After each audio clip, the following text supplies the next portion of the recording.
To finish off this chapter, we are going to look at electrolytic cells or cells that are non-spontaneous. So in this practice problem, we're looking at the electrolytic cell of potassium iodide, aqueous, and we want to look at the half reactions that will occur. So let's kind of draw out a cell. So in an electrolytic cell, we don't have to have them separated out. We can just have one cell, and we have our two electrodes. So we'll have our anode, we'll have our cathode, and now we have a power supply where it is feeding electrons in to run the reaction here. So we have the anode and we have the cathode. So inside the solution in here, we have, of course, H2O, we have K plus, and we have I minus. So we have aqueous solution of potassium iodide. So we want to look at what's going to happen at the anode and cathode. Okay, so let's look at the cathode first. So the cathode is where things are reduced. Okay, so the only looking here, reduced is gaining electrons. So since we already have something that's already gained electrons, our candidate for this will be the metal. So the potassium can be reduced at the cathode. So we would have K plus. If it's reduced, it's gaining electrons. It would gain one electron to become K solid. So we'd have potassium there. Okay, so another candidate for a reaction at the cell is, of course, water. Water can be reduced at the cathode as well. So let's take a look at water. Okay, so for water, we have a compound here that has something with a positive and something with a negative oxidation number. So hydrogen is +1. Oxygen is -2. So if we're looking at things that can be reduced, it's going to be the hydrogen. So since it has a positive charge, it can gain electrons and be reduced. Okay, so hydrogen can be reduced by, wrong color, by gaining 2 electrons. So each of these hydrogens is a +1, so we need 2 electrons. In doing that, it will turn into H2 gas, which leaves the oxygen. It doesn't form oxide. We're going to put a 2 here. It forms hydroxide. So we have 2 OH minus there. Okay, so in this case, so at this cathode, we can have the reduction of potassium ions to potassium, or we can have the reduction of hydrogen into hydrogen +1 into hydrogen, now with an oxidation number of 0. So 0 here now. Okay, so on the other side, the anode, we have our oxidation. So oxidation here on the anode side. So kind of same thing. Since oxidation is loss of electrons, our anions are going to be the ones that would lose electrons. So that would be our I minus. So we can go from I minus into loss of electrons. Iodine's neutral state is I2 solid. So we would form I2 solid plus electrons. To form I2, we would need 2 iodines and 2 electrons to do that. Okay, so 2I minus to give us I2 plus 2 electrons. Okay, so similar here, so I didn't leave myself a whole lot of room, so I'm just going to go right down here. The other reaction that can occur on the oxidation side or at the anode is also the oxidation of water. So we'll take a look at our H2O. And so if we look at water, we still have the +1 and the -2 oxidation numbers here. So our positive was reduced and over here our negative is oxidized. So same thing here, our oxygen is going to be oxidized. So when oxygen is oxidized, it's oxidized into O2 gas. Okay, so O2 gas, which leaves the hydrogens.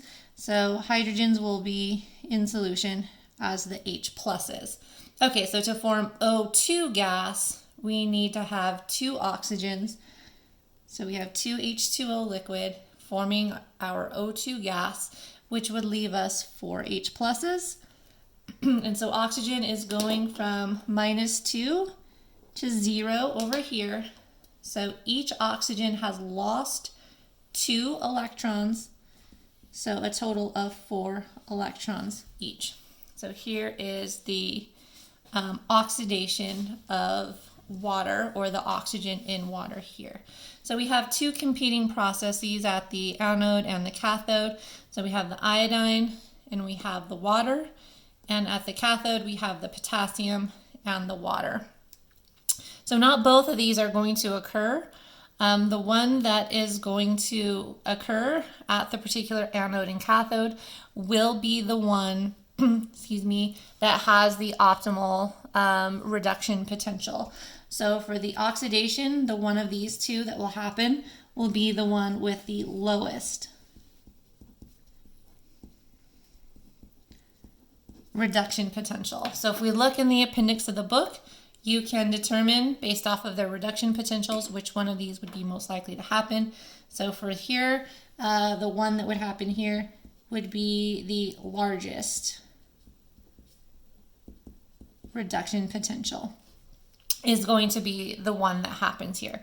So go in the appendix and look in the book and determine which one of these is going to be most likely to happen.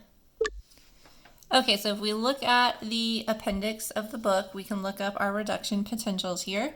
So let's start with our potassium, and let's start with our water. So we look up the reduction potential of potassium, K plus E plus electron to give us K. That's negative 2.925. Okay, so now if we look up our water. Okay, so we have 2 for water, so we do need to make sure it's the one where the hydrogen is involved. So that's this one up here. So we get negative 0.83. Okay, so that's our reduction potential there. That's our reduction potential there. So the one most likely to happen at the cathode, again, has the largest reduction potential, which is going to be this. So this one is larger. So this is the reaction that's happening at our cathode. Okay, so let's look up the values for our oxidation. So let's look up our reduction potentials here. So we're looking for, let's start with iodine. So our reduction potential for iodine is right here. Excuse me, so right here. So our reduction potential for iodine is plus 0.536. Okay, so if we look up the water with oxygen, that one is down here. We scroll down on our chart. So we look for water, O2, and water in our H plus. That's plus 1.23. So this one here, plus 1.23 volts for this one. So if we look at our reduction potentials here for our oxidation, it's going to be the lowest. So this is the one that we would expect to happen here at the anode. So we'd expect to see the oxidation of iodine, and we would expect to see the reduction of water in this electrochemical cell. So if we put this together, we can get sort of the balanced reaction of this cell. Okay, so we can go ahead and do that. So we would have 2I minus to give us I2 plus 2 electrons, and we'd have 2 H2O plus 2 electrons to give us H2 gas plus 2 OH minus. Okay, so those are the two balanced half reactions. So since the electrons are the same for both of those, we can then combine them. So the two electrons, we'll cancel the two electrons there, and then we can sum them together to get 2H2O liquid plus 2I minus aqueous to give us I2 solid plus H2 gas plus 2OH minus. Here, might as well, aqueous. So this is the total reaction that is happening in the cell when we combine the anode and the cathode half reactions there.